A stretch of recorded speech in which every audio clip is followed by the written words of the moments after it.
some people just can't seem to understand this Dillian Whyte WBC situation, which is very disturbing because it's not that difficult to understand. It's not that deep.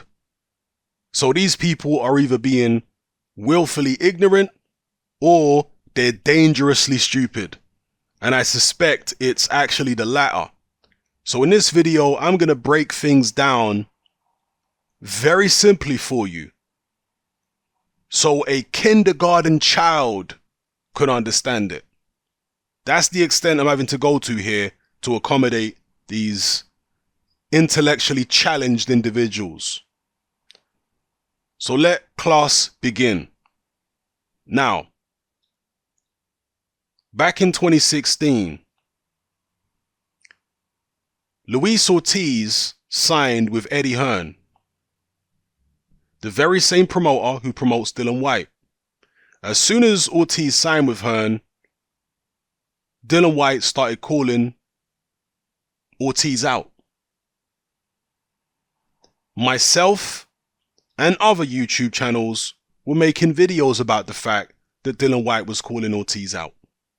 He's not scared of Ortiz, has never been scared of Ortiz. He's called him out in the past. He's wanted to fight him in the past.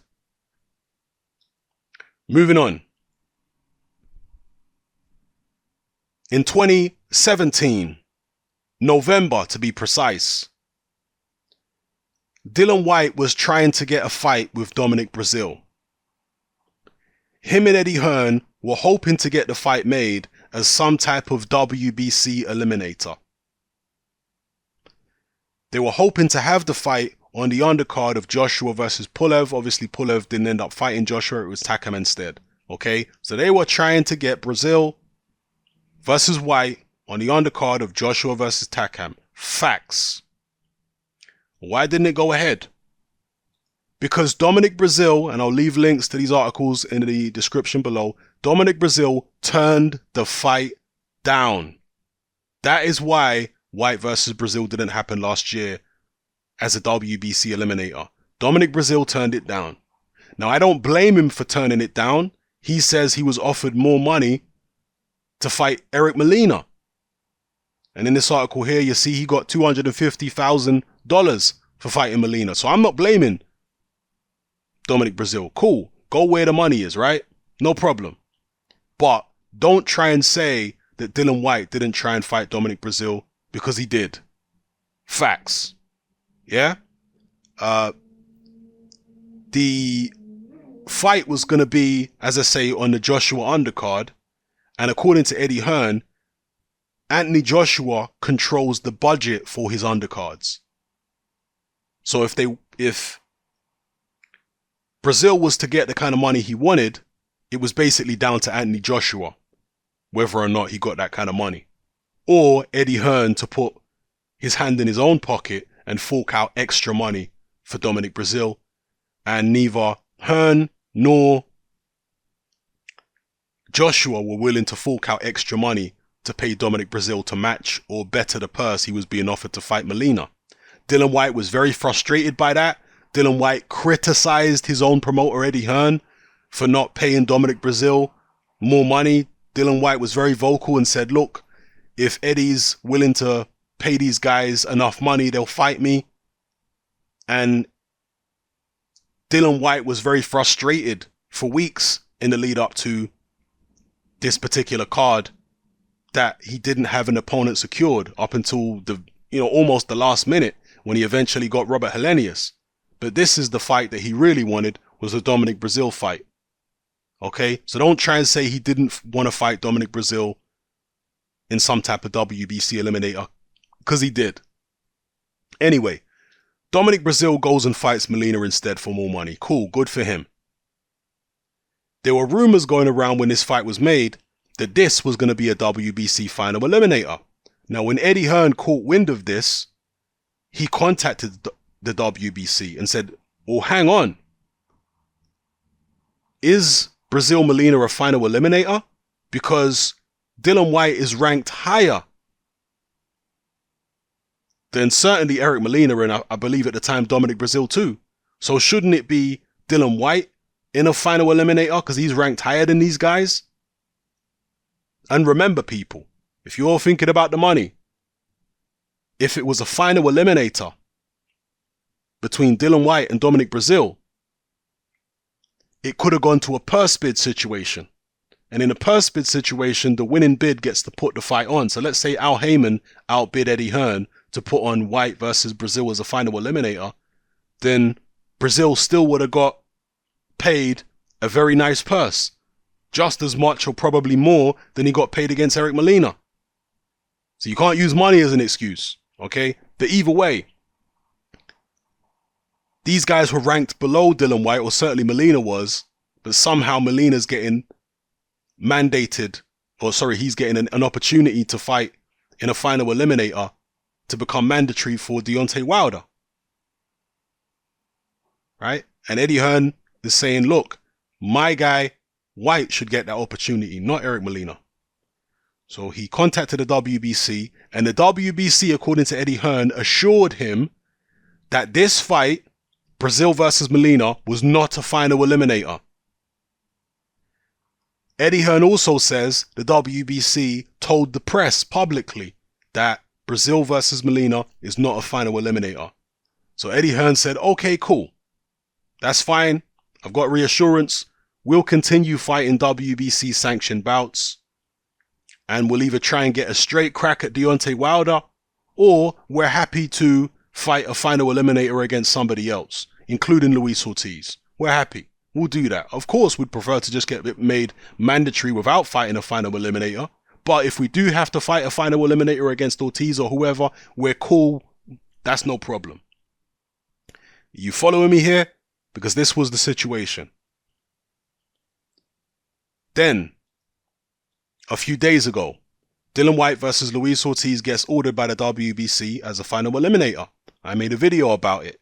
In this video, I said I'm very happy that this fight is taking place. It's a good fight. I was picking Luis Ortiz in the fight. Yeah? But I had no problem with the fight happening. I was happy for it to go ahead. The winner facing Deontay Wilder. Here is where the problem comes in. Are you following me, people? This is where the problem comes in. It turns out that even though this Dillian Whyte-Luis Ortiz fight is a final eliminator for Deontay Wilder, Dominic Breazeale inexplicably has been made mandatory for Deontay Wilder first. Well, how did that happen? Because the WBC assured Eddie Hearn that Breazeale versus Molina was not a final eliminator. So how the hell did Dominic Breazeale, a guy who's ranked below Dillian Whyte, how the hell did he become the mandatory? What's going on there? He shouldn't be the mandatory. He should have to fight Dillian Whyte for the mandatory position. Or Dillian Whyte should fight some other high-ranked contender for the mandatory position. There's no way Dominic Breazeale should be able to do it. This is the issue that Whyte and Hearn have got with the situation. They've got no issue fighting Luis Ortiz in a final eliminator. No issue at all. They've made that categorically clear. Dillian Whyte even called out Ortiz a couple of years ago. He's got no problem fighting Ortiz. The issue they have is with Dominic Breazeale being mandatory. And there are people out there saying, oh, what's Whyte done to deserve a shot at Wilder? What's Breazeale done to deserve a shot at Wilder, people? Breazeale was ranked below Dillian Whyte. How's he getting a shot as a mandatory? And again, Dillian Whyte and Eddie Hearn have got no problem, per se, with Dominic Breazeale getting a Deontay Wilder fight, as long as he's not mandatory. As long as Wilder versus Breazeale is a voluntary defense. If Wilder versus Breazeale is a voluntary defense, Eddie Hearn and Dillian Whyte have got no problem with it. And they've got no problem with fighting Luis Ortiz, as long as the winner of that becomes mandatory for Wilder. Now, why do they have such a problem with Dominic Breazeale being made mandatory? Again, one, because the WBC, according to Eddie Hearn, have lied And 2, because it means that if Dillian Whyte beats Luis Ortiz, he's going to have to wait even longer for his mandatory shot at Deontay Wilder. Let me explain it very simply to those who are intellectually challenged. Under the WBC rules, their champions have to face at least one mandatory challenger every 12 months. The last mandatory challenger that Deontay Wilder faced was Bermane Stiverne back in November last year. This means that Deontay Wilder has to face his next mandatory before November 11th this year, 2018. Are you with me? So if he fights Dominic Breazeale, let's say in July, then he don't have to fight another mandatory. You know, if Breazeale's mandatory and he fights Breazeale in July, he don't have to fight another mandatory until July 2019. So if Dillian Whyte was to beat Ortiz, and even if he don't beat Ortiz, the winner of Whyte versus Ortiz would have to wait potentially until July 2019 to get their shot. Whereas if Dominic Breazeale is not the mandatory, and if he's only a voluntary, then the winner of Whyte Ortiz would still get their mandatory shot this year. You understand? This is the issue. It's about how long Dillian Whyte is going to have to wait for his mandatory shot at Deontay Wilder. That's what the issue is. It's not having to face Ortiz. He's happy to face Ortiz. It's the amount of time that he's going to be forced to wait to get his mandatory shot at Deontay Wilder. Him and Eddie Hearn are adamant that there is no way Breazeale should be a mandatory challenger. Because then if Wilder fights Breazeale in July, they're going to have to wait potentially a whole year to get their shot at Wilder as mandatory. Whereas if Breazeale is only a voluntary for Wilder, as he should be because he was ranked below Dillian Whyte, yeah? If he's only a voluntary, then Wilder still hasn't fulfilled his mandatory obligation. So he would have to fight the winner of Whyte versus Ortiz by November this year at the latest. So Dillian Whyte would only have to wait, another 6 months or whatever it is, maximum, to get his shot at Deontay Wilder. Whereas if Breazeale gets made mandatory, Dillian Whyte is going to have to wait, well over 12 months to get his shot. So that is the situation. It's very plain and simple. Dillian Whyte is not afraid of Luis Ortiz. He's happy to face Luis Ortiz. He's just not happy with having to wait. And he's not happy with the WBC lying to him and Eddie Hearn, claiming that Breazeale versus Molina wasn't a final eliminator. And then they're turning around months later and saying, actually it was, contradicting themselves and lying. And forcing Dillian Whyte to have to wait, over 12 months again if he beats Luis Ortiz to get his mandatory shot at Wilder, when he should be getting his mandatory shot at Wilder this year if he beats Luis Ortiz by the WBC rules. It's as simple as that. It's a simple situation to understand. If you can't understand what the problem is with the WBC's actions after watching and listening to me in this video, then you are going to get blocked because you're just too damn stupid to be welcomed on my channel. You have to have a certain level of intellect to be welcome here. You have to have a certain level of intellect to get anything from my video. If your IQ is not above a certain level, you cannot enjoy yourself on this channel. You can't gain anything from this channel, and I can't gain anything from having you here. You're bringing nothing of value to the discourse if you can't understand this situation the way I've just broken it down.